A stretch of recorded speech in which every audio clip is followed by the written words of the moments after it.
The air in the Pinecrest County Courthouse was thick and still, heavy with the smell of old paper, damp wool, and cheap, lukewarm coffee. It was a scent of bureaucracy, a smell Liam Crow had deeply hoped to leave behind in his old life. He sat alone on a hard wooden bench at the back of the room, a quiet figure amidst a small crowd of locals and sharp-eyed land speculators. His posture was straight, a habit drilled into him over 2 decades of service, but his look was distant, fixed on the rain trailing down the window pane rather than the auctioneer at the front. At his feet, lying with a calm dignity that seemed to defy the room's tense atmosphere, was Shadow. The dog was a German shepherd, but his coloring was unusual and always drew quiet attention. Instead of the standard black and tan, Shadow's thick double coat was a deep, shadowy charcoal, almost black along his back, fading to a softer ash gray on his legs and chest. At 8 years old, he was officially retired. His muzzle was dusted with white, and his intelligent, dark brown eyes held a calm, knowing depth. He was more than a pet. He was an anchor, the silent, steady keeper of Liam's hard-won peace. Liam himself was a man shaped by quiet resilience. In his late 40s, he was tall and lean, with a strength that was wiry and functional. His dark hair, cut short and practical, was streaked with silver at the temples. His face was a roadmap of his past, with fine lines of concentration around his thoughtful green eyes and a faint, pale scar that cut through his right eyebrow, a permanent reminder of a long-ago firefight in a dusty, forgotten country. He wore a civilian uniform, a plain black T-shirt under a well-worn, checkered flannel, faded jeans, and sturdy boots. He wasn't looking for comfort or conversation. He was seeking solitude and function. The auctioneer, a balding man with monotonous drone, moved through the list of foreclosed properties and seized assets. A 2014 pickup truck, a collection of power tools, a small bungalow on Maple Street. For each item, a flurry of hands would rise, a brief, competitive dance that Liam ignored completely. He was waiting for one specific lot, a ghost in the county records he had stumbled upon weeks before. All right, next up, the auctioneer sighed, pausing to wipe his brow with a nervous hand before adjusting his glasses. We have Parcel 9 Delta, commonly referred to as the old Vance property. A subtle but palpable shift moved through the room. It wasn't a sound, but a feeling, a collective, silent intake of breath. The low hum of whispered conversation stopped entirely, and even the shifting in seats and coughing ceased completely. The auctioneer cleared his throat, his voice now completely devoid of its already minimal enthusiasm. Property consists of 120 acres of wooded land, with a single one-room log cabin. Condition is listed as poor. One well, status unknown. This property is sold, as is where's, and comes to the county due to tax delinquency. 15 years of unpaid taxes. 15 years. The number seemed to hang in the stale air. It felt like an eternity for a piece of land to be left in such limbo. Liam could feel the stares of the other attendees pivot from the auctioneer to him, the only outsider in the room. They knew why he was here. He had asked about the parcel at the county clerk's office the previous week. "We'll start the bidding at $500, the auctioneer said, his tone suggesting he didn't expect to get even that. Liam raised his hand, a calm, steady gesture. 500. I have 500 from the gentleman at the rear, the auctioneer announced, his eyes finding Liam's. Do I hear 6? Silence. It was a profound, heavy silence, different from the competitive pauses of the earlier lots. It was a wall of quiet disapproval and fear. Shadow lifted his head, his ears twitching slightly as he sensed a sudden change in the emotional atmosphere of the room. Liam rested a hand on the dog's broad head, the familiar feel of thick fur and immediate comfort. He looked around.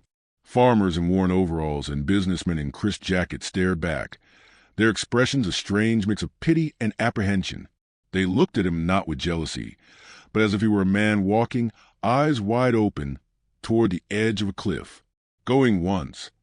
The auctioneer called out, his voice rushing to conclude the inevitable. Going twice. Liam held the look of a weathered rancher in the front row. The man gave a barely perceptible shake of his head, a final, silent warning. Sold. The gavel came down with a sharp crack that echoed in the silent room. To the gentleman at the back, for $500. As Liam stood and walked to the front to sign the papers and hand over the cash, the room broke into a low murmur. The dam of silence had broken, and whispers followed him like a chilling shadow. Has no idea what he's just bought. The Vance place, cursed, I tell you. Poor fool.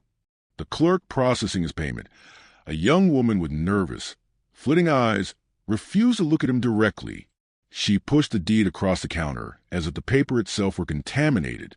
The whole experience left a sour taste in his mouth, but it did not deter him. He had faced down men with rifles and IEDs. The whispers and fearful looks of small-town folks were a currency he no longer valued. With a deed to his new uncertain future folded securely in his pocket, Liam led Shadow out of the courthouse and into the crisp, clean air of the Colorado mountains. He had a few supplies to pick up before heading out to his new property. His journey was just beginning, and the first chapter was written in a language of silent warnings and palpable dread. He had bought more than just land. He had bought a mystery, and the keys to that mystery were now in his hand. At Bonds Unspoken, we believe every story between a human and their animal companion deserves to be heard. If you agree, please like, share, and subscribe, and don't forget to turn on notifications so you can join us every time another Bond speaks louder than words. The sign above the door read, Cedar Creek General Store. Its paint faded by years of sun and snow.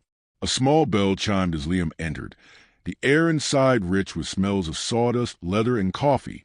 It was a welcome change from the courthouse. An elderly man with a kind, wrinkled face stood behind the counter. "Afternoon," he said warmly. "You're the fellow who just bought the Vance place, aren't you? News travels fast." "I am," Liam said simply, pulling out his short list. He'd expected this. The shopkeeper, Henderson, according to his apron, grew serious as he gathered the supplies. "Son, you should know what you've walked into. That land belonged to Elijah Vance, a writer from back east, always asking questions. Then one day he vanished. His truck was still there, but he was gone. He let the words hang in the quiet store. With no family, the property got tangled in legal nonsense. Taxes unpaid for over a decade. Blackwood Industries, the big mining outfit, tried to get it, but county laws are strict. Had to be a public auction. Henderson wiped the clean counter, so it just sat. Folks started saying it's haunted, cursed. That's why nobody bid against you. They don't see a bargain, they see trouble." Liam listened patiently, paid, and thanked the man for his concern. But as he left the store with Shadow, the warning felt like a signpost pointing him toward purpose, not away from danger. The drive out of town was an unwinding of civilization. His pickup's reliable rumble left paved roads for gravel, then for a dirt track that was little more than 2 deep ruts.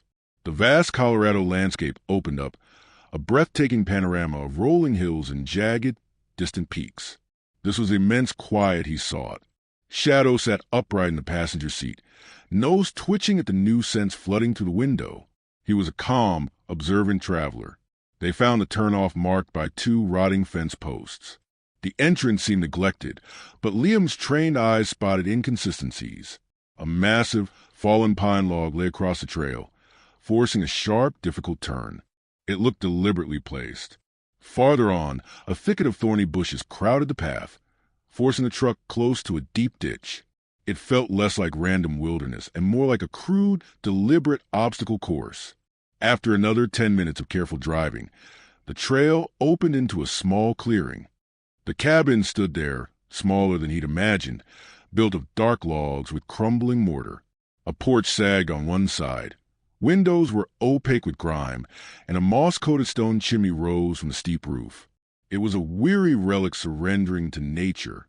Liam killed the engine. The sudden silence was profound. "Well, old friend," he murmured to Shadow. "This is it. Home." Shadow gave a low woof, staying close as they approached. The porch groaned under Liam's weight, but the main logs felt solid. The unlocked door swung inward on protesting hinges. Inside was a single, dusty room. A table and chairs stood in the center. Against a far wall was a bare cast-iron bed frame. Dominating the left wall was the massive stone fireplace. It was a scene of abandonment, but small details felt jarringly wrong. A ceramic coffee mug sat on the table. A book lay face down, its pages curled. A heavy wool coat hung on a peg, a pocket bulging. These were relics of a life interrupted, not moved away. While Liam absorbed this melancholy scene, Shadow froze. His body went rigid, his focus locked entirely on the fireplace. A low whine of deep unease rumbled in his chest. His ears flattened and his hackles bristled. "What is it, boy?" Liam asked softly. Shadow ignored him, stepping stiffly closer to sniff frantically at the gaps between the stones at the heart's base. This wasn't fear or aggression. It was a primal, instinctual alarm. Liam had seen this intensity before in war zones, and it always preceded the discovery of something hidden and dangerous. Kneeling, Liam placed a hand on the dog's tense back. He trusted Shadow's senses implicitly. He saw only cold stone and soot, but Shadow sensed a fundamental wrongness. The mystery of the Vance place had just become intensely personal. Liam woke to a world of oppressive gray. The sky, a sheet of steel, pressed down on the landscape, and the wind that had been a whisper the day before now howled with hungry force. He sat up in the driver's seat of his truck, the wool blanket doing little against the invasive cold. The first snowflakes, thick and heavy, spiraled down. Not a gentle fall, but the vanguard of the blizzard. "Looks like the world decided to shut its doors on us, boy," Liam murmured, rubbing sleep from his eyes. Shadow was already alert, ears pricked to the rising fury of the wind. Staying in the truck was no longer an option. The cabin, for all its decay, offered solid walls.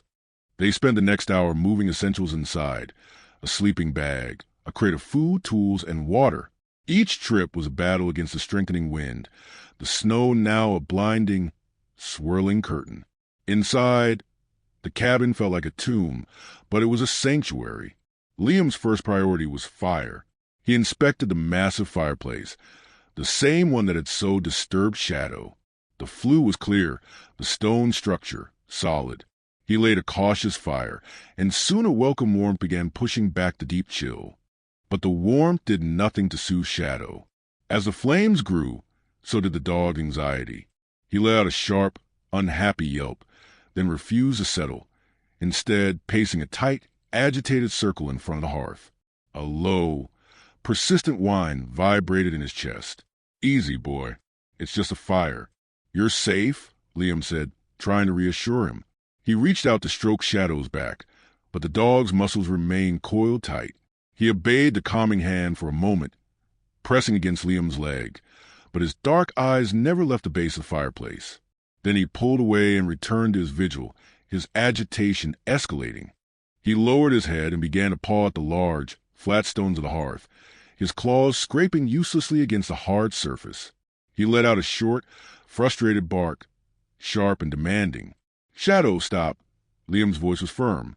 The dog only barked again, then looked directly at Liam with a pleading whine, as if trying to speak.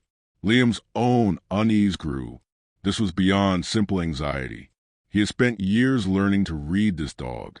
This was the same focus intensity Shadow had shown when he located hidden weapons, caches buried beneath dirt floors overseas. It was a signal, a call to action. Trust your partner. It was the first rule of survival, and Shadow was the most reliable partner he'd ever had. The storm howled outside, cocooning them in a world of roaring wind and snow. Liam stood, his decision made. He was going to listen to his dog. He grabbed a lantern, lit it, and its steady golden glow cut to the frantic firelight. "All right, show me," he said to Shadow. "What is it? What have you found?" Shadow seemed to understand immediately. He stopped barking and sniffed intently at one specific stone at the base of the hearth, a large, rectangular slab of slate, its surface smoother than the rounded river stones around it. Liam knelt, running his gloved hands over the surface. At first, it seemed set firmly in place, but as he examined the edges, he saw what Shadow's superior senses had detected. The mortar around the specific stone was different. It wasn't the same crumbling, sandy mixture as the rest. It was darker, with a slightly rubbery texture, cleverly disguised with a layer of dirt. He scraped at it with his knife, noticing its smell was acrid and chemical, not earthy like the rest. It was a seal, not a bond. He took out his utility knife and carefully scraped at the edge. The blade sank in slightly. It was pitch, hardened over years, but distinct from the solid mortar. This stone was meant to be removed. It was a door. A surge of adrenaline, cold and sharp, cut through him. "Good boy, Shadow," he whispered, his voice thick with awe and trepidation. Getting the stone out was another matter. It was heavy and set perfectly flush. He retrieved the crowbar from his supplies, wedged its flat end into the seam he had cleaned, and put his weight into it. For a moment, nothing happened. He repositioned, his muscles straining. Then, with a low groan, the seal began to break. He worked the crowbar around the edges, chipping away at the hardened pitch. Finally, with a loud, grating screech, one side of the stone lifted a few inches. He dropped the crowbar, gripped the edge with his fingers, and pulled with all his strength. The slab was immensely heavy, but it moved, sliding out of its place and onto the wooden floor with a heavy thud that shook the cabin. Shadow fell silent. His pacing ceased. He stood beside Liam, peering down into the dark, rectangular hole that had been revealed. Liam held the lantern over the opening. Below was not earth, but a small, man-made cavity about 4 feet deep, lined with stone. A secret cellar. And nestled at the bottom, resting on the dry ground, were 2 objects. One was a heavy, dark green metal box, the kind used by the military for ammunition or sensitive documents. The other was a neat stack of leather-bound notebooks, tied together with a faded piece of twine. He looked from a hidden cache to his dog. Shadow was now calm, his tail giving a slow, satisfied wag. The source of his frantic, persistent call had finally been answered. Liam took a deep breath, the cold air filling his lungs, and prepared to climb down into the darkness. The blizzard was a living beast throwing itself against the thin log walls. After securing the door behind them, Liam placed a heavy metal box and the stack of notebooks on the dusty wooden table. He handled the journals with a sense of reverence for the man who had filled them, their dark leather covers soft with age. He poured a mug of black coffee from the percolator he'd set on the hearth, the bitter aroma a small comfort. Then he opened the first notebook, dated 2008. Elijah Vance's neat, precise script told a story of a man who had come to mountains seeking quiet, only to find a fight. The early entries were observations of the land and wildlife, but the tone soon shifted. Vance began documenting his investigation into Blackwood Industries, detailing their aggressive land acquisition tactics and rumors of environmental violations.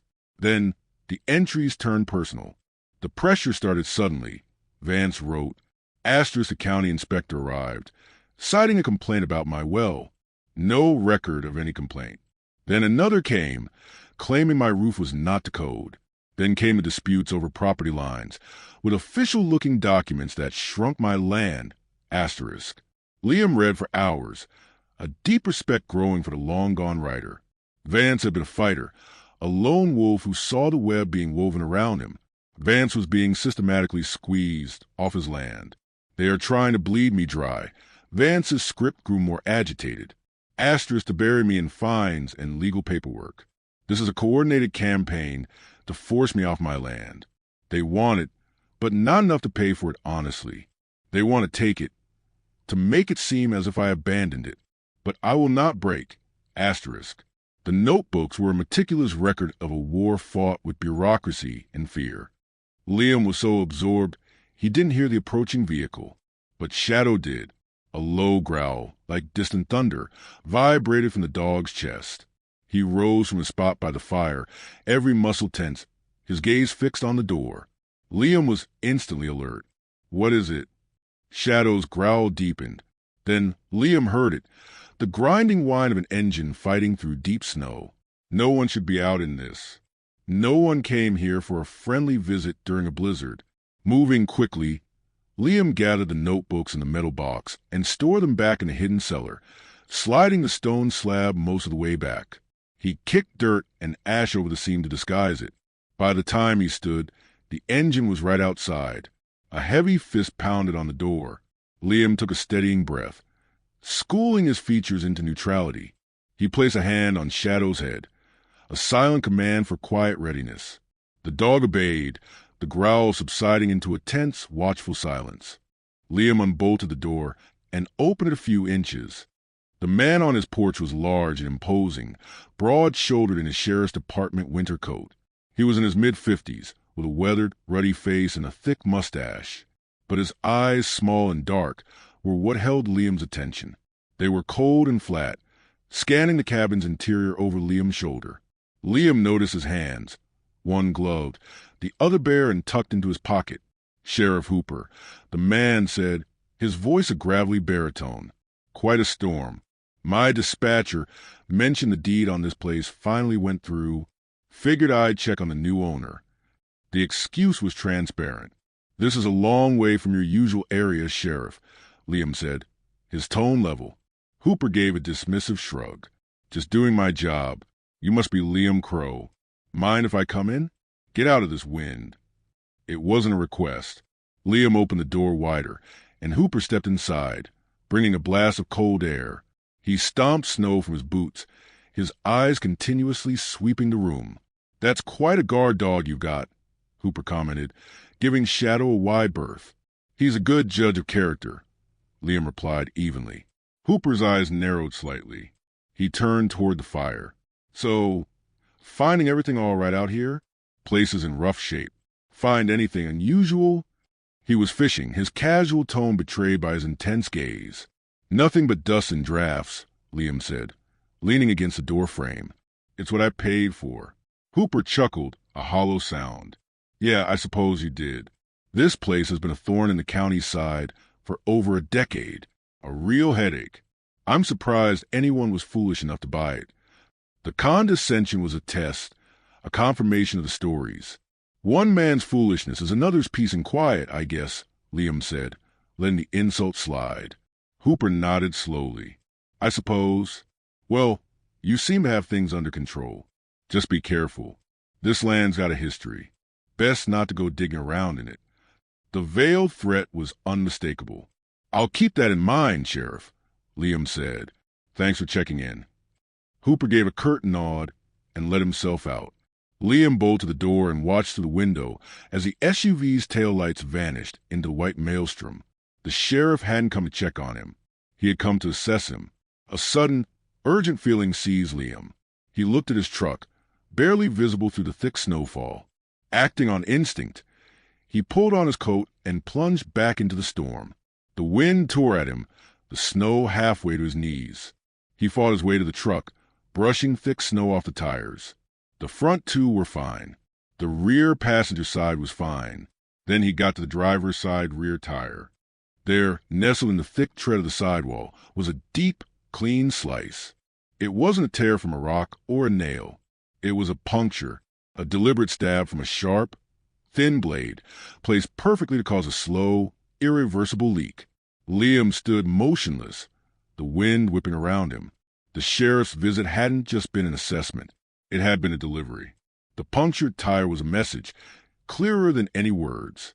Asterisk, you are not welcome here. You are isolated, and we can get to you whenever we want. Asterisk. The first warning had been given. The silence in the cabin after Sheriff Hooper's departure was heavier than the snow piling up outside. The punctured tire was not a warning. It was a declaration. They knew he was here, and they had marked him as an intruder in their secret world. Liam knew then that he could not afford to be ignorant. He needed to understand exactly what Elijah Vance had died to protect. Leaving the howling storm outside, he returned to the hearth. With practiced effort, he levered a heavy keystone out of place and lowered himself into the small, cold cellar. He retrieved the dark green metal box, its weight a solid, tangible promise of truth in his hands. Back at the table, he wedged the crowbar under the box's main latch. With a sharp metallic screech, the seal broke, and he lifted the lid. The contents were not what he expected. There was no gold, no cash, no obvious treasure. It was something far more dangerous. The box was meticulously organized, the work of a precise and methodical mind. On top lay a sheaf of papers. Liam picked them up, his hands trembling slightly as he held the first lab report. They were official-looking documents from an independent laboratory in Boulder, dated from 2008. He scanned the columns of numbers, his blood running cold despite the warmth from the fire. The report showed dangerously high levels of arsenic, lead, and industrial solvents in a series of water samples. Beneath the reports were dozens of small glass vials, each filled with a dark, oily liquid and sealed with a wax stopper. A tiny handwritten label was affixed to each one, bearing a date and a set of coordinates. There were also small canvas bags filled with soil samples, labeled in the same neat script. At the very bottom of the box was a large, rolled-up topographical map of the county. Liam spread it out on the table, its corners curling in the dry air. Vance had circled specific locations in red ink. They clustered around remote creeks and springs, the very sources of the valley's water. These were the locations that corresponded to labels on the vials. It was a comprehensive and damning chart of a systematic poisoning. Elijah Vance had not just found a single illegal dump site. He had uncovered a web of contamination that threatened the entire region. This was the truth someone had killed to hide, the reason for the campaign of harassment, the vanished writer, and the haunted legend built around this land. The blizzard raged for another day and a half before finally exhausting itself. Liam awoke on the third morning to a world transformed, buried under a thick blanket of pristine, silent white. The sun was a brilliant, blinding glare against the snow. He spent the morning digging out his truck and meticulously patching the tire. The work was slow and cold, but the physical labor focused his mind. He was no longer just a man seeking solitude. He was a custodian of a terrible truth. Shadow stayed close, a dark wolf in a world of white. He did not relax, instead taking up a post on the porch, his gaze constantly sweeping the silent, snow-laden woods that surrounded them. It was just after noon when a new sound broke the profound silence. It was not the struggling whine of the sheriff's SUV, but the deep, powerful roar of a high-performance engine, obnoxiously smooth compared to the natural sounds around them. A moment later, a vehicle appeared, parting the deep snow with arrogant ease. It was a massive, brand-new pickup truck, its black paint gleaming against the snow. It pulled to a stop beside Liam's own mud-splattered vehicle, a stark contrast between wealth and simple function. The man who stepped out was tall and impeccably dressed in an expensive winter jacket and clean, high-end boots. He looked to be in his late 50s, his hair a distinguished silver, his beard neatly trimmed. He had the soft, uncalloused hands of a man who commanded others, and his face held the easy, confident smile of someone for whom the world presented no obstacles. This was Silas Blackwood. He moved with an air of ownership, as if this land and everything on it already belonged to him. "Mr. Crow," Blackwood said, his voice smooth and pleasant. "I'm Silas Blackwood. I apologize for dropping in unannounced, but the storm had us all pinned down. I wanted to come by and introduce myself properly." Shadow, standing on the porch steps, let out a low, guttural growl. "Easy, boy," Liam said calmly, though he made no move to restrain the dog. He wiped his greasy hands on a rag. "You've introduced yourself. Is there something I can do for you, Mr. Blackwood?" Blackwood's smile never wavered, but his eyes, the color of cold steel, were calculating. Straight to business. "I can appreciate that. I'll be direct as well. I want to buy this property from you. My company, Blackwood Industries, is acquiring land in this valley for a new development project. This parcel is a key piece. I'm prepared to offer you $50,000. Cash. That's 100 times what you paid." The offer was obscene, a clear sign of desperation. "The answer is no," Liam said flatly. Blackwood's smile finally tightened, the pleasant mask slipping to reveal the predator beneath. "Perhaps you don't understand. This is a negotiation. It would be a shame if unforeseen complications were to arise for someone who chose to stand in the way of progress." The threat was as clear as the mountain air. "Some people don't know when to walk away from a bad investment," Blackwood added, his voice dropping. "You seem like a smart man. I'd hate for you to make a foolish mistake." "I'd hate for you to waste any more of your time," Liam replied, his voice quiet but unyielding. "I'm not selling." For a long moment, the two men stood in silence, the only sound the soft drip of melting snow from the cabin's roof. The confrontation was official. The lines had been drawn. Blackwood's face hardened into a mask of cold fury. "You will regret this," he said, his voice a low hiss. He turned without another word, climbed back into his throne of a truck, and sped away, leaving deep, angry ruts in the snow. The departure of Silas Blackwood was not an end, but a new beginning. Liam felt in the prickle of unease between his shoulder blades and in Shadow's heightened alertness. The brief truce imposed by the blizzard was over. Now, the real game began. Liam spent the next few days in a state of hyper-awareness, a familiar condition from his years in uniform. He completed the tire repair, ensuring his truck was ready, but he knew leaving wasn't an option. Not yet. He had to honor Elijah Vance's sacrifice. He continued studying the journals, piecing together the full scope of Blackwood Industries' activities and the names of implicated local officials. Shadow was his shadow, his silent sentinel. The dog's behavior was a constant barometer of their safety. When Liam walked the property's boundaries, Shadow would lead, his nose to the ground, ears swiveling. Any deviation in his relaxed gait, any sudden stiffening, and Liam would instantly be on guard, scanning the tree line. The first incident came on a cold, clear afternoon. Liam was splitting logs near the cabin.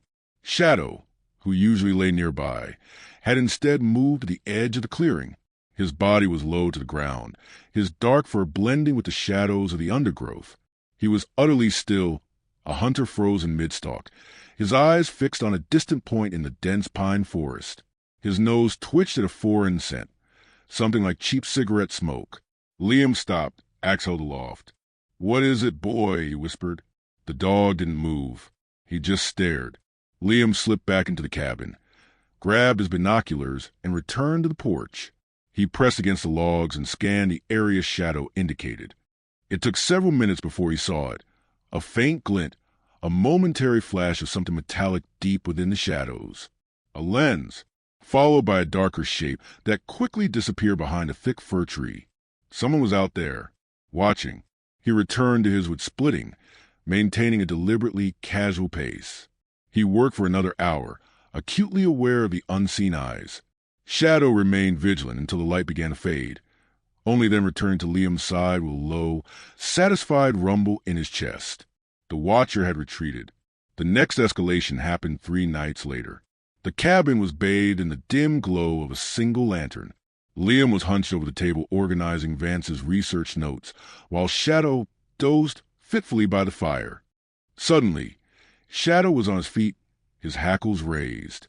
A fierce, guttural bark ripped from his throat. He lunged at the door, scratching frantically. Liam was already moving, his hand going to the old hunting rifle leaning against the wall. Another sound cut through the wind, a distinct click-clack of tools scraping and groaning from near the front door. Not the wind. It was the sound of someone trying to force the lock. He moved with the silent, efficient precision of a soldier. He doused the lantern, plunging the cabin into near total darkness. Shadow, a dark, swift shadow, took up a position in the far corner, ready to intercept. The scraping stopped. A moment of chilling silence. Then a faint click. The padlock had been picked. The front door creaked, open a hair's breadth. Liam stood motionless, rifle raised. He could hear the faint, ragged breathing of the intruder. He saw a shape, a tall silhouette, pause on the threshold, hesitant. Then a low, menacing growl filled the air from Shadow's corner. It wasn't a bark, but a deep, vibrating warning of raw power. The silhouette flinched. Liam seized the moment. He aimed carefully, not at the figure, but at the doorframe beside it. The rifle cracked, a deafening explosion in the confined space. The muzzle flash briefly illuminated the terrified face of a lean, wiry man in a dark ski mask. He staggered back, startled. Shadow launched himself in the corner with astonishing speed. He didn't try to bite, but slammed his powerful body into the intruder's legs, a practiced move to destabilize. The man yelped, losing his footing and stumbling backward onto the porch. Before he could recover, Liam let out a guttural roar, a battle cry honed in distant lands, and charged toward the door, rifle held ready. The intruder, caught between a growling, powerful dog and a charging, screaming man, chose discretion over valor. He scrambled off the porch and vanished into the night, his panicked footsteps crunching faintly in the snow. Liam stopped at the threshold, scanning the darkness. Nothing. Shadow returned to his side, then sniffed intently at the doorframe, memorizing the scent. His breath came in short, excited pants. "Good boy," Liam murmured, scratching the dog behind his ears. "Very good boy." He resecured the door, reinforcing it with a chair jammed under the handle. He relit the lantern, the warm glow a stark contrast to the violence that had just erupted. The intruder hadn't been a random opportunist. He'd been sent. The picked lock, the calculated approach, these were signs of professionalism. Liam looked at the scattered notes of Elijah Vance, then at the hidden cellar. They wanted what was in that box, and they would stop at nothing to get it. He had sent his message. He wouldn't be an easy target, but he also knew their next move would be far more aggressive. Time was running out. He needed to get these documents into the right hands, and fast. The aftermath of the attack left no room for doubt. The night's silence was a fragile thing, and Liam knew it would be shattered again, next time with more force. He was no longer just a landowner protecting his property. He was a witness, and they would not stop until he was silenced. Waiting for them to return was not a strategy. It was a death sentence. He needed to get the story out. He needed an ally. In the cold pre-dawn hours, a name solidified in his mind: Mark Jensen. They had served together in the same Ranger battalion. Two young men forged in the dust and chaos of a war half a world away. After the Army, Liam had sought isolation. Mark had chased a different fight, trading his rifle for a pen. He was now a respected investigative journalist in Denver, known for his tenacity and his refusal to back down from powerful interests. If there was one person on earth Liam could trust with this, it was Mark. Preparation was a quiet, methodical ritual. He packed a small, durable bag with essentials: water, a high-energy bar, a first aid kit. Most importantly, he placed a carefully curated selection of Elijah Vance's evidence inside a waterproof sleeve. Copies of the most damning lab reports, the topographical map, and several journal pages detailing the harassment campaign. The original evidence went back into the cellar, the heavy keystone sealed in its place. The secret would remain here, but its echo would travel. Before leaving, he checked the weather forecast on a small hand-crank radio. The announcer's voice was grim. Another, more powerful storm system was moving in from the north, projected to hit the mountains by nightfall with heavy snow and gale-force winds. The approaching blizzard was both a threat and an opportunity. It would provide cover, but it also created a deadline. He didn't head toward the small town of Cedar Creek. That would be the first place they'd look. Instead, he turned his truck east, driving deeper into the remote backcountry. This was a tactic from another lifetime, a routine to ensure he was not being followed. He drove for an hour on winding, empty roads, his eyes constantly scanning the rearview mirror. He took a turn onto a gravel logging road, then doubled back before finally heading south toward the interstate.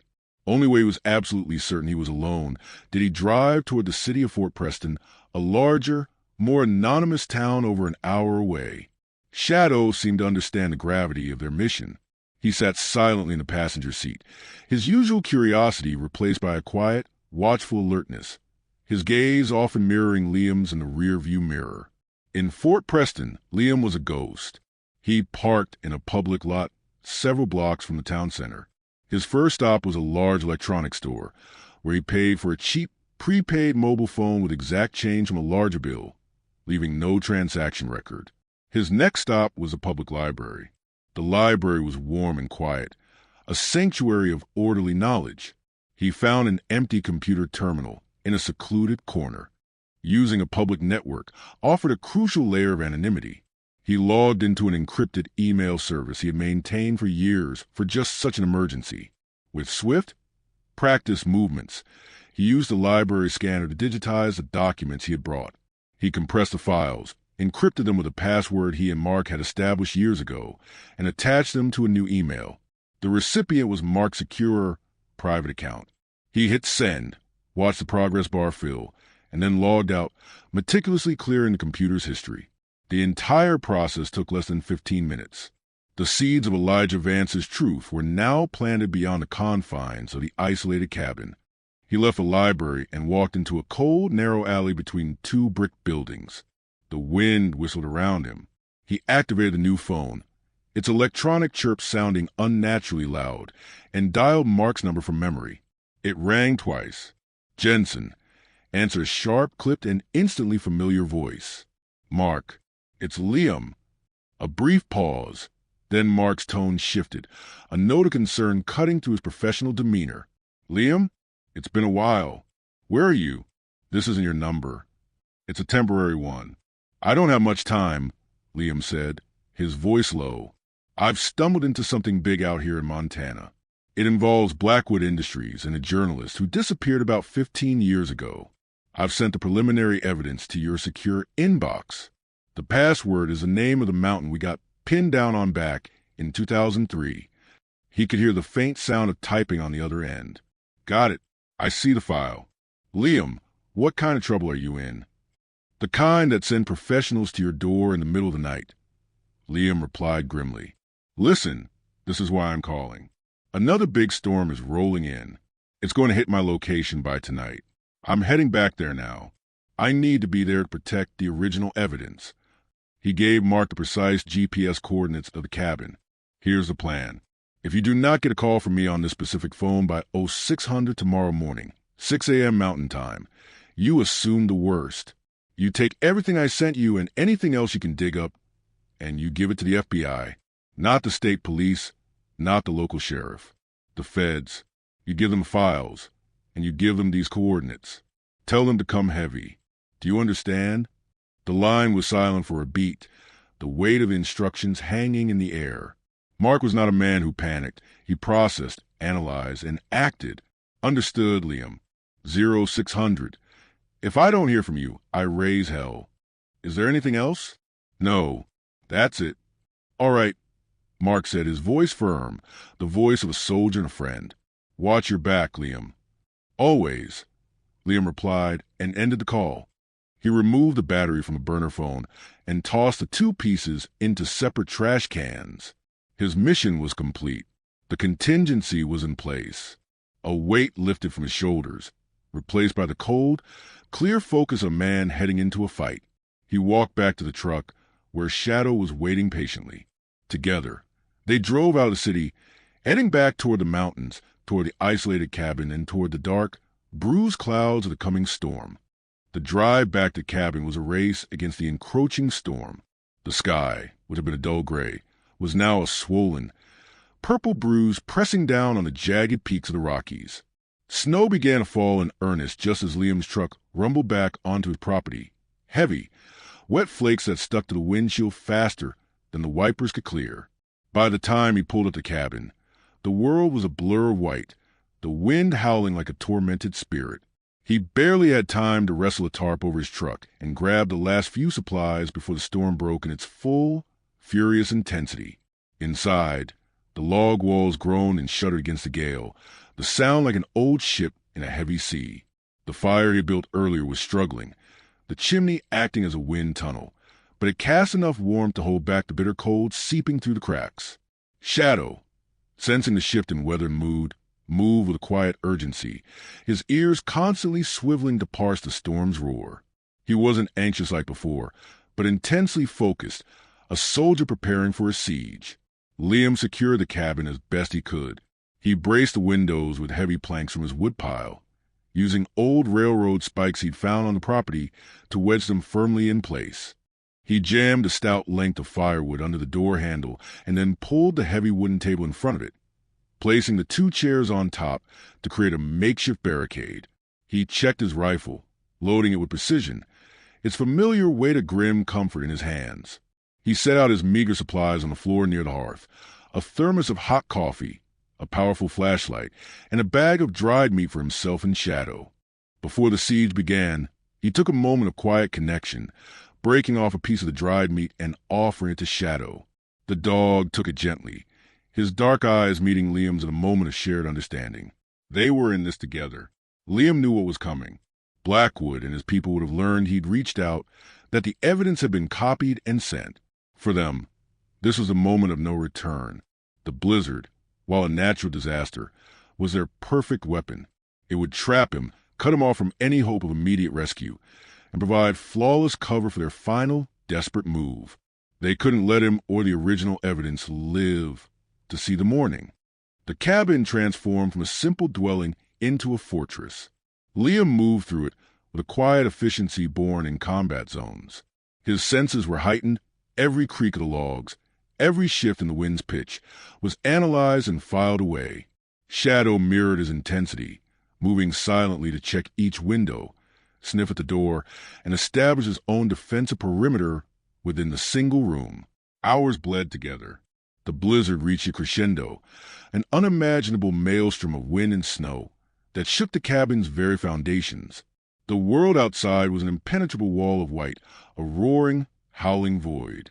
Liam sat by the struggling fire, rifle across his lap. Shadow curled tightly at his feet, but he wasn't sleeping. Both man and dog were waiting, listening to the storm's fury, knowing it concealed a more immediate danger. It was just past midnight when Shadow rose. It was a silent, fluid motion. His head snapped toward the back of the cabin, away from the barricaded door. A low, barely audible growl began to vibrate in his chest, a sound of deep, primal warning. His fur bristled and his eyes, dark and intense in the firelight, glowed with a fierce focus. Liam felt a cold dread snake down his spine. The back of the cabin had a single, small window set high up, looking out over a dense thicket of spruce trees. It was the most vulnerable point, the one he had thought least likely to be attacked given the sheer depth of snow and the tangled foliage. "Where, boy?" Shadow moved with the predator's stealth, pressing himself against the far wall, then pivoting slowly, his nose raised, sniffing the air with urgent concentration. He stopped directly beneath the back window, his attention fixed upward. Liam grabbed his flashlight, clicked it on for a single, blinding second, then immediately off, plunging the room back into near darkness. The quick flash was enough. He saw it, not through the window, but from the window itself. A faint, almost imperceptible gleam of a light source, briefly visible then gone. It was a careful control beam, scanning, not a random explorer's light. This was a professional. They weren't coming through the front. They had learned from the first failure. They were coming from a blind side, through the deep, snow-choked woods. "Okay, change of plans," Liam whispered, his mind racing. He pulled the heavy sleeping bag off the floor and quickly moved the wooden table, using it as a shield to block the lower part of the wall beneath the window. He needed to buy time and deny them an easy entrance. He grabbed a roll of duct tape and a thick wool blanket, swiftly taping the blanket over the window. It sealed out the light from within and hid their movements from outside. Shadow continued his low, rumbling growl, a steady thrum of warning that vibrated through the floorboards. The dog was acutely aware of the unseen presences moving through the blizzard-swept forest. Liam felt a surge of gratitude for his companion. Without Shadow, he would have been caught completely off guard, focused entirely on the front. A new sound began to filter through the roar of the wind, faint at first, then growing steadily louder. It was a rhythmic crunching sound, heavy and methodical, the sound of footsteps pushing through deep, unbroken snow. It was not one set of footsteps. It was several. They were here. Liam moved to the center of the room, taking up a defensive position behind the overturned table. He held his rifle at the ready, the cold metal a familiar anchor in the chaos. Shadow, his eyes fixed on the barricaded back window, positioned himself slightly in front of Liam, a living shield of fur and muscle. He was ready to meet whatever stepped out of the white, howling chaos.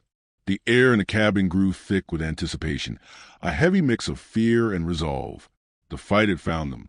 The siege had begun. The night became a symphony of violence, conducted by the howling wind. Inside the cabin, Liam and Shadow moved as one entity, a seamless fusion of human strategy and animal instinct. The first assault was a test. A heavy thud against the front door, followed by the sound of splintering wood near the lock. They were trying to brute force their way through the barricade. Liam, anticipating this, had used the back window as a misdirection. He fired a single, calculated shot high into the door, the bullet tearing through the thick wood. A cry of surprise and pain sounded from outside, followed by frantic scrambling. The front door held. The first probe had been repelled. After that, the attackers grew smarter. The battle became one of attrition, a nerve-shredding game of cat and mouse played out in the swirling darkness. They probed his defenses, A shadow moving past a side window, the sound of boots on the porch roof, but they underestimated his partner. Shadow was his early warning system, a living radar impervious to the storm's white noise. A low growl directed at the west wall would tell Liam where the next threat was gathering. A soft, anxious whine would draw his attention to the east, where someone was trying to pry loose a window plank. They communicated without words, in a language forged in the crucible of shared danger. Liam conserved his ammunition, firing only when a shape solidified in the darkness, making each shot count. He moved constantly, a ghost in his own home, never giving him a stationary target. He was tired, the gnawing ache of old wounds flaring in the cold.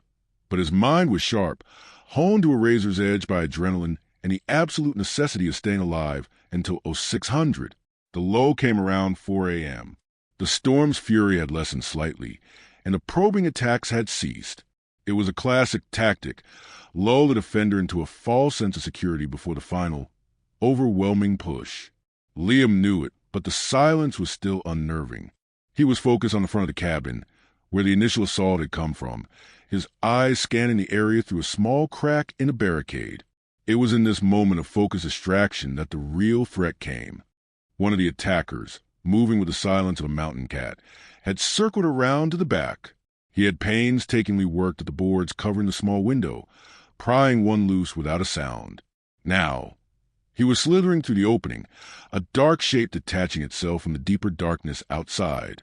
He landed on the floor with a soft thud, a pistol held ready in his gloved hand. Liam's back was to him, but he had not gone unnoticed. Shadow, who had been lying silently near the hearth, exploded into action. He had been tracking the man and his approach. Every subtle sound the storm had not masked. Before the intruder could even raise his weapon, before Liam could register the new presence in the room, Shadow launched himself across the floor. He was not a flurry of barks and snapping teeth. He was a projectile of focused intent. He slammed his 90 pounds of muscle and bone into the back of the man's legs, a move designed purely to destroy balance. The attacker cried out in shock as his feet were swept from under him. He stumbled forward, his arms flailing. It was then that Shadow struck with precision. He bypassed the man's flailing limbs and clamped his powerful jaws onto the attacker's right forearm, the one holding the pistol. The sound was a sickening crunch of thick winter clothing and the yielding of flesh and bone beneath. The man shrieked, a high, piercing sound of pure agony. His fingers spasmed open, and the gun clattered uselessly onto the floorboards. Shadow did not tear or shake. He held his grip, his entire body locked, pinning the man's arm to ground, effectively disarming and neutralizing him. Liam spun around, his rifle snapping up, the scene unfolding before him in a terrifying instant. He kicked the fallen pistol away into a dark corner and dragged the screaming, writhing man toward the center of the room by his collar, Shadow only releasing his grip on a sharp command from Liam. "How many?" Liam demanded, his voice a low growl that mirrored his dog's. The man, cradling his mangled arm, only whimpered in response, his eyes wide with pain and terror. Suddenly, a new voice, amplified and distorted by the wind, roared from the darkness outside. It was a voice Liam recognized, raw with fury and frustration. It was Silas Blackwood. "Enough of this. We're running out of time. If we can't get it, no one will. Burn it. Burn it all down." The desperate command changed the nature of the fight entirely. This was no longer about retrieval. It was about annihilation. A moment later, the main window shattered. A glass bottle filled with clear liquid sailed through the opening, followed by the pungent, oily smell of gasoline. It splashed across the floor and the far wall. Liam scrambled back, dragging the injured man with him as another bottle came flying through the broken window. He had seconds. Before he could even formulate a plan, a flickering object sailed through the opening, a torch made from a branch wrapped in a burning rag. It landed in the pool of accelerant. The world erupted in a deafening soft wump of orange flame. The old, dry logs of the cabin, seasoned by a century of mountain winters, caught fire with terrifying speed. A wall of heat and fire roared to life, devouring the table, the chairs, the very air itself. Thick black, choking smoke billowed toward the ceiling. The choice was gone. Staying inside meant a fiery death. Liam made direct eye contact with Shadow, his voice cutting through the roar. "Stay with me," he commanded. The dog was already at his side, his eyes wide but his body pressed loyally against Liam's leg. The heat was unbearable, the smoke a poisonous fog. Liam kicked the injured man toward the advancing flames. "A gift for your boss," he yelled into the chaos. Then, with his rifle in one hand and his other hand gripping the thick fur on Shadow's back, he turned to the front door. It was their only way out. He took one last, desperate breath of the rapidly thinning, superheated air. There was no more cover, no more strategy. There was only the fire behind them and the guns of their enemies in front. With a final, desperate roar, Liam kicked the barricaded front door open with his booted foot and plunged out into gray pre-dawn light, into the deep snow, and into the face of his final, most desperate trial. Liam and Shadow burst an inferno, into a world of gray dawn and orange fire. The burning cabin roared at their backs, a hungry beast devouring the log walls and spewing a column of thick, black smoke into the snow-filled sky. In front of them, silhouetted against the hellish glow, stood Silas Blackwood and his two remaining men. Their faces were grim masks of determination, their weapons raised, forming a deadly semicircle. Shadow didn't hesitate. He planted his feet firmly in the snow, positioning himself slightly in front of Liam, a low, continuous growl vibrating in his chest. He was a dark, living shield, an embodiment of loyalty ready to meet the final threat. Blackwood's face was a twisted sculpture of pure fury, his handsome features made monstrous by the flickering firelight. The confident, controlled executive was gone, replaced by a cornered, desperate animal. "You should have taken the money, Crow," he screamed over the roar of the flames. "I gave you an easy way out. Now look what you've done. The evidence is gone. The cabin is gone. And in a few minutes, you'll be gone too. No one will ever know." He raised his pistol, the dark metal aimed squarely at Liam's chest. The moment stretched, thin and sharp as a razor's edge. This was it. Liam tightened his grip on his rifle, his finger resting on the trigger, preparing to take at least one of them with him. It was then that a new sound cut through the chaos. It was not the crackle of fire or the howl of the wind. It was a rhythmic, percussive thump-thump-thump that grew louder with every passing second, a sound that vibrated deep in their chests. Everyone looked up. Through the low, gray cloud and swirling snow, two shapes emerged. The first was a smaller, nimble helicopter marked with the bold insignia of the Montana State Police.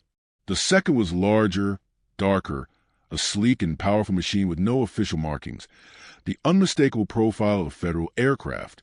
A voice, amplified and impossibly loud, boomed from the sky, seeming to come from the heavens themselves. "This is the FBI. Drop your weapons. Put your hands in the air. You are surrounded." Blackwood froze, his pistol still aimed. Then the color drained from his face completely, and his gun hand wavered noticeably before he slowly lowered it. His two hired guns, men motivated by money, not loyalty, understood the new math immediately. With looks of disgust, they dropped their rifles into the snow and raised their hands high. The game was over. Blackwood stood for a moment longer, a statue of defiance against the backdrop of his own failure. Then, with a final, guttural cry of pure rage, he threw his pistol down into the snow and slowly raised his hands in surrender. The next hour was a whirlwind of controlled, professional chaos. Federal agents in tactical gear repelled from the larger helicopter, their coordinated, silent movements a stark contrast to the chaos despite the storm. State troopers moved in, cuffing Blackwood and his men. The two injured attackers from inside the cabin were located, given medical attention, and placed into custody. The conspiracy, held together for 15 years by fear and power, had unraveled in a matter of minutes. A tall, calm man in an FBI windbreaker approached Liam, who stood with a hand resting on Shadow's heaving flank. "Agent Miller," he said, extending a hand, "you must be Liam Crow. Your friend in Denver, Mark Jensen, was very persuasive." Liam shook the man's hand, the exhaustion finally hitting him, making his legs feel weak. "It was 0600, Liam said, his voice rough with smoke and fatigue. "That was the deadline. He called us at 6 o'clock on the..." Agent Miller confirmed. told us a story that was too detailed, with evidence too compelling, to be anything but the truth. He looked toward the smoldering, blackened ruins of the cabin. Blackwood seems to think the evidence was destroyed in the fire. Liam looked at the intact stone chimney that still stood proudly amidst the wreckage, a lonely tombstone over a secret grave. A slow, weary smile touched his lips for the first time in days. Blackwood was always a step behind, he said, pointing to the hearth. The real evidence is right where it's always been. It's safe. Weeks later, the snow had begun to melt under a stronger spring sun, revealing the first brave hints of green on the forest floor. The yellow crime scene tape was gone. The burned-out shell of the cabin remained, a dark scar on the landscape, but the air itself felt clean again. The weight of the secret finally lifted. The story had exploded across the national news. Armed with Elijah Vance's meticulous research, the FBI had dismantled Blackwood Industries' conspiracy. Sheriff Hooper was arrested, along with a dozen county officials. Silas Blackwood, facing a mountain of charges, had begun to talk, implicating the man at the very top, CEO Arthur Walsh. The indictments were sealed, and the legal battle, as Liam knew, would be long and arduous. Mark Jensen's rental car pulled up the now-cleared trail. He stepped out, looking older than Liam remembered, but with the same sharp, intelligent fire in his eyes. "They're calling you a hero, you know," Mark said as he and Liam looked at the ruins. "I'm not a hero," Liam replied quietly. "I just listened my dog." Shadow, who had been sitting at Liam's feet, looked up and nudged his hand, as if understanding the praise. He was healthy, save for a few singed patches of fur, his spirit as resilient as his owner's. "The evidence in the cellar was a key," Mark continued. "It's going to put them all away for a very long time.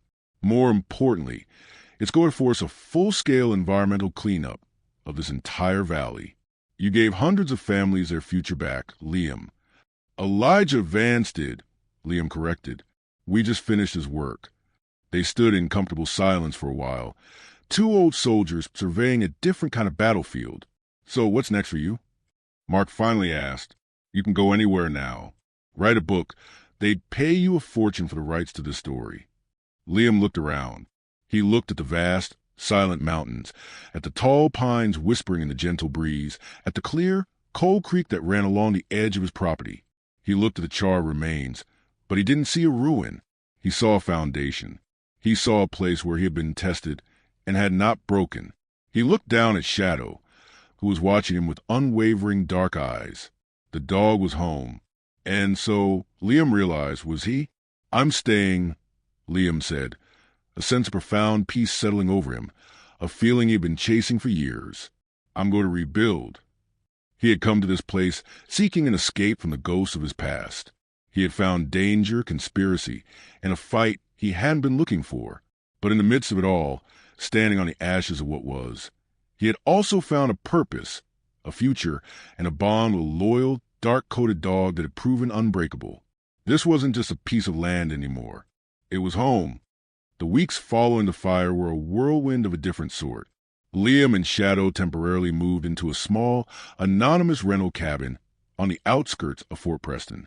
It was a sterile, quiet place, but it served as a necessary base. Mark Jensen stayed for a week, using his journalistic prowess to help Liam navigate the initial media storm and legal complexities. The scope of the corruption was staggering.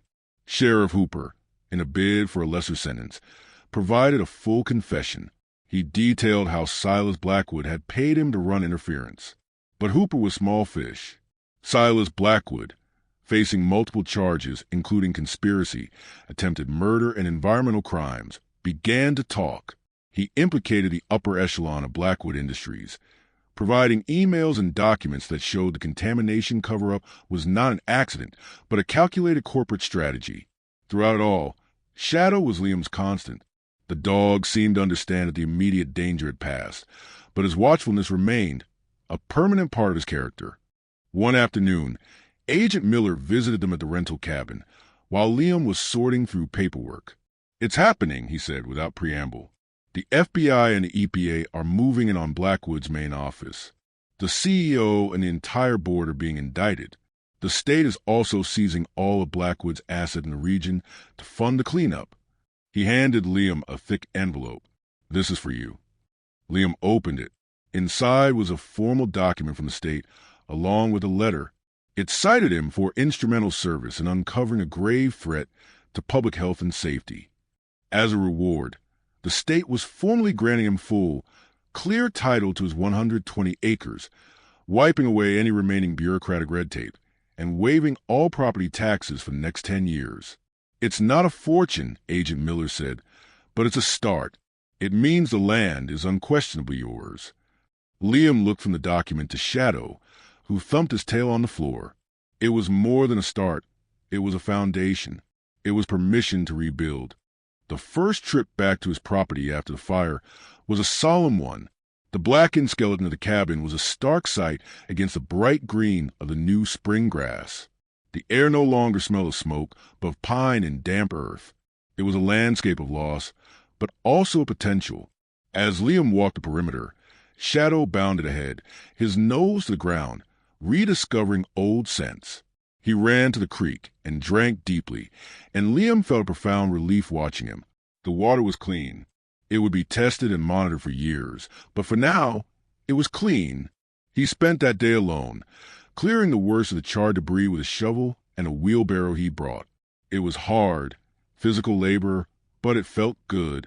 It was a step forward. A few days later, he was surprised by the sound of engines. He looked up from his work to see a line of pickup trucks and cars coming down the trail. They weren't official vehicles. They were locals. A man Liam recognized from the courthouse auction. The rancher who had given him the warning shake of his head was the first to step out. His name was Ben Carter. A man Liam recognized from the courthouse auction. The rancher who had given him the warning shake of his head was the first to step out. His name was Ben Carter. The frame of the new cabin rose quickly with the community's help. Its fresh pine scent slowly overpowered the lingering smell of ash. It was larger than the original, with a dedicated space for a study where Liam could work. He had decided to honor Elijah Vance by compiling the writer's research into a proper report, ensuring his work was fully understood. Ben Carter, the rancher, became an unexpected friend. He showed Liam how to notch the logs for a tighter fit and where to find the best stone for a new hearth. "That old chimney stood for a reason," Ben said one afternoon, wiping sweat from his brow. "The foundation was solid. We're building on that same strength." Liam found the truth in those words. He wasn't erasing the past. He was building upon its most resilient parts. Each log set in place felt like a step further from the shadow of conspiracy and closer to a future he was actively choosing. The following weekend, Liam returned the favor by helping Ben mend a long section of boundary fence on the Carter property. Working side by side in the spring sun, the reciprocal act solidified their friendship beyond the rebuilding project.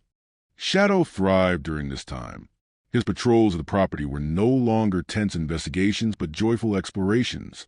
He would chase squirrels, nap in sunny patches, and keep a friendly watch on the volunteers. The deep, anxious whine was gone, replaced by a contented sigh as he settled each night next to Liam's cot in the temporary shelter they'd built. When building the new porch, Liam made sure to orient it to catch the morning sun specifically for Shadow, who loved to bask in the warmth. It was a small, thoughtful detail that showed how deeply their lives were intertwined.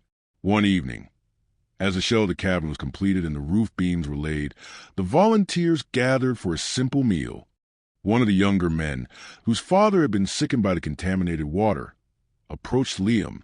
"My family, we owe you a debt," he said, his voice thick with emotion. "We knew something was wrong for years. The sickness in the livestock, the strange taste in the water. But we were told we were crazy or that it was just a bad season. You proved we weren't imagining it. We knew something was wrong for years, but no one would listen." Liam shook his head. "You don't owe me anything. I just pulled a thread. Elijah Vance is the one who wove the cloth." The man nodded. "Still, thank you for not leaving." Their gratitude was humbling. He had come here for silence, but he was finding something more valuable: connection. He was no longer the outsider. He was a neighbor. With the structure secure, the steady stream of helpers slowed. The specialized work of wiring, plumbing, and chinking was a quieter, more solitary endeavor. Liam relished this return to quiet, the rhythm of working with his hands alongside the steady presence of his dog. He built a new, larger porch, facing east as planned. He fashioned a sturdy sign from a slab of cedar, burning the words, Vance Crow Homestead, into the wood, a permanent fusion of the past and present. One crisp morning, Mark Jensen called. The first convictions came through, he said. Sheriff Hooper took a plea deal. He's going away for a long time. The case against Blackwood and the CEO is airtight. It's over, Liam. It's really over. Liam stood on his new porch, looking out at his land. He watched Shadow sniff at the base of a tall pine, his tail wagging. The news was a final, formal closure, but the feeling of peace had already settled in his bones weeks ago. Thanks, Mark, for everything. Don't mention it. Send a picture when the roof is on. He ended the call and took a deep breath of the clean mountain air. The fight was finished. The reckoning was done. Now it was just about building a life. He picked up his hammer and called to Shadow. It was time to start on the interior walls. The future was waiting, one nail, one board, at a time. With the cabin shell complete, the work turned inward. This phase was quieter, more personal. Liam worked alone, save for Shadow, whose company was a comfortable silence. The interior slowly took shape under his hands. He installed simple pine flooring, sanded it until it was smooth, and built a functional kitchenette. The space was designed for one man and his dog, a sanctuary of simplicity and purpose. The most important task was a fireplace. He had saved the best of the old river stones from the original chimney, cleaning them of soot and grime. Building the new hearth was a deliberate, almost ceremonial process. Each stone was chosen and set with care.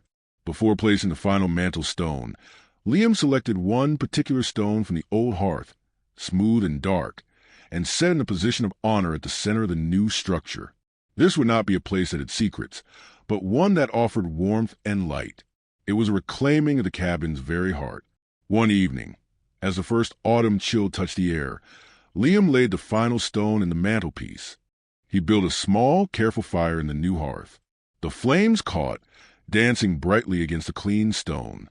There was no anxiety, no hidden dread, only the crackle of dry wood and the gentle radiance of heat.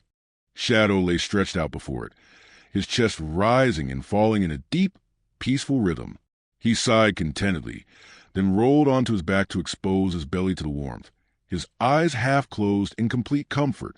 The fire, once a source of his greatest agitation, was now a comfort. The transformation in the dog was the final proof that the past was truly laid to rest.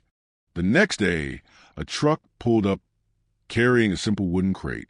Inside were the remaining journals of Elijah Vance and a digital copy of all the evidence, returned by the FBI now that the trial proceedings were underway.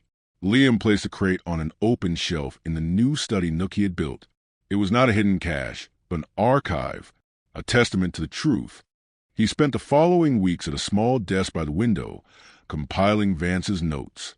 He cross-referenced the journal entries with the lab reports, creating a clear, chronological narrative of the writer's discovery and the corporate cover-up. It was painstaking work, but it felt like a sacred duty. He was giving Elijah Vance his voice back, ensuring his life's work would not be forgotten. Ben Carter stopped by occasionally to check on his progress, often bringing a spare part or a home-cooked meal. During one visit, he nodded at the nearly finished cabin. You've done a good thing here, Liam. Not just a building. You've settled this land, given it a good story to go with the bad one. Liam looked around. The new cabin was sturdy and warm, filled with light. It was a home. It's given me one, too, he replied. The first real snow of the season began to fall softly one morning, dusting the new roof and the cleared land in a blanket of white. Liam stood at the window, a mug of coffee in his hand, and watched the quiet descent. There was no fear of isolation now, no dread of what the storm might conceal. There was only the profound beauty of the mountains in winter. Shadow came to stand beside him, leaning against his leg. Liam rested a hand on the dog's head. They were no longer a fortress under siege. They were a man and his dog in their home, watching the weather change. That night, the fire burned steadily in the new hearth. The wind outside was a gentle whisper against the tight-fitting windows. Liam sat in a chair he had made himself. The compiled report on Elijah Vance complete on the desk beside him. His work was done. The fight was over. The silence he had once craved was now filled with a deep and lasting peace. He had come seeking an escape from his past and had instead stumbled into a purpose that forced him to confront it. In protecting Elijah Vance's legacy, he had forged his own. The ghosts were gone, not banished, but finally, peacefully, laid to rest. Winter settled over the mountains with a deep, enduring quiet. The new cabin, with its well-chinked logs and tight windows, stood firm against the elements. For Liam, the silence was no longer empty. It was full. It was a sound of peace, earned and hard-won. His days fell into a gentle rhythm. Mornings were for coffee by the hearth and long walks with Shadow along the property line, their footsteps crunching in the snow. The dog would bound ahead, kicking up puffs of white powder, his joy a visible thing in the crisp air. Afternoons were for chores, splitting wood, checking supply lines on the well, the simple, sustaining tasks of a life lived deliberately. He was not a hermit. The bond forged with the community during the rebuild held. Once a week, he would drive into Cedar Creek for supplies. The nervous glances were gone, replaced by respectful nods and genuine greetings. He was no longer that fool who bought the Vance place, but Liam Crow, their neighbor. He sometimes attended town meetings now, sitting quietly in the back, listening to discussions about road repairs and school funding. He was part of the fabric of the place. On one of these trips, he visited the post office and sent a thick, carefully wrapped package to Mark Jensen. It contained the only copy of the compiled report on Elijah Vance's life and work. He included a brief note.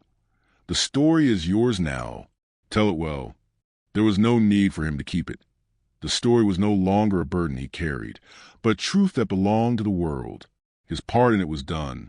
Returning home as the early winter dark began to fall, he saw the cabin from a distance. Smoke curled from the chimney, a gray ribbon against the purple sky. A light glowed in the window. It was a sight that never failed to stir something deep within him. It was not just a shelter. It was a home. His home. Inside, Shadow waited by the door, tail wagging a welcome. Liam built up the fire, and the room was soon filled with a comfortable, radiating warmth. He looked at the hearth, the heart of the home, and felt none of the old tension. The stones were just stones, holding a fire that provided only comfort. Later that evening, a loud crack echoed from the woods, a tree branch snapping under the weight of ice. A year ago, that sound would have made him jump, his hand going for a weapon, every sense alert. Now, he just looked up calmly from his book, then went back to reading. The reaction showed how deeply his peace had settled. He realized then that the solitude he had originally sought had been a form of hiding. He had wanted to disappear into the wilderness, to be left alone with his memories and his dog. But the events of the past months had changed that. The forced connection, the shared purpose with the town, the responsibility to a dead man's legacy, it all woven him back into the fabric of a community. He had not found the silence of isolation, but the peace of belonging. Shadow lay by the fire, his chin on his paws, his eyes reflecting the flames. He was at ease, fully and completely. Liam sat in his chair, a book in his lap, but he spent more time watching the fire and his dog than reading. The wind picked up outside, a low moan in the pines. Now it was just the weather. It was the sound of the world turning, of the season doing its work. There was no enemy in the dark, only the natural, untamed beauty of the mountain night. He had come here with ghosts, his own, and those of a place he didn't understand. He had faced them down, not with brute force alone, but with the loyalty of a dog and the stubborn decency of not walking away. In doing so, he had laid them all to rest. The storm was over. The long, quiet winter was here, and it was not something to be endured, but to be lived. He had built more than a cabin. He had built a life. And as he looked at Shadow, sleeping soundly by the fire, he knew it was a life he would no longer trade for anything. Spring returned to the mountains, and with it, a sense of completion. The last of the snow melted, feeding the creek that rushed, clear and cold, along the edge of the property. Wildflowers dotted the clearing, their colors bright against the dark earth. The The scar of the old fire was now barely visible, softened by new growth. Liam stood on his porch, watching the morning light filter through the pine trees. The Vance Crow homestead was no longer just a name on a sign. It was a lived reality. The cabin was no longer new. It was simply home, its logs settling, its hearth a familiar comfort. Shadow, his dark coat sleek and healthy, lay at his feet, chin resting on his paws. His watchful eyes were calm, his body relaxed. The deep, instinctual anxiety that had once gripped him was a memory. He was a dog at peace in his own domain. Liam thought of the long, twisting path that had led him here. The auction, the warnings, a blizzard, the fire, the fight. It had been a journey through fear and darkness, but it had led him into the light. Where he had once sat alone on a courthouse bench, now he stood firmly on his own porch with Shadow pressed against his leg. He had come to these mountains a broken man, seeking to hide from the world. But the world, in the form of a forgotten secret and a loyal dog, had refused to let him disappear. It had demanded more of him. It had demanded courage, purpose, and finally, connection. The conspiracy was in the past. Blackwood Industries was dismantled, its leaders facing justice. The cleanup of the valley was underway, a massive project funded by the C's corporate assets. Elijah Vance's name was cleared, his legacy secured as a whistleblower and a truth-teller. The story had reached its rightful end. Later that day, Liam walked to the sturdy stone chimney. He placed his hand on the cool rock, not with trepidation, but with respect. This was where it had begun. This was where Shadow's unwavering loyalty had pointed the way to the truth that changed everything. It was a monument to the past, but it no longer held any power over the present. He looked down at Shadow, who had followed him. "We did good, boy," he said softly. Shadow's tail thumped once on the ground in agreement, his dark eyes looking up at Liam with absolute trust. The long shadows of late afternoon stretched across the clearing, but these were peaceful shadows of the coming evening, not the chilling shadow dread from his first days here. This was the final lesson the land had taught him. The home we seek is not always a place on a map. Sometimes it is a bond of unwavering trust, a silent promise to stand together against any storm. It is the courage to face the darkness, not for glory, but for what is right. And it is the peace that comes from building something new from the ashes of the old. Liam Crow had found his home, not in the solitude of the wilderness, but in the heart of a loyal dog, in the respect of community, and in the quiet strength he discovered within himself. The story of the veteran and his dog was over, but their life together was just beginning.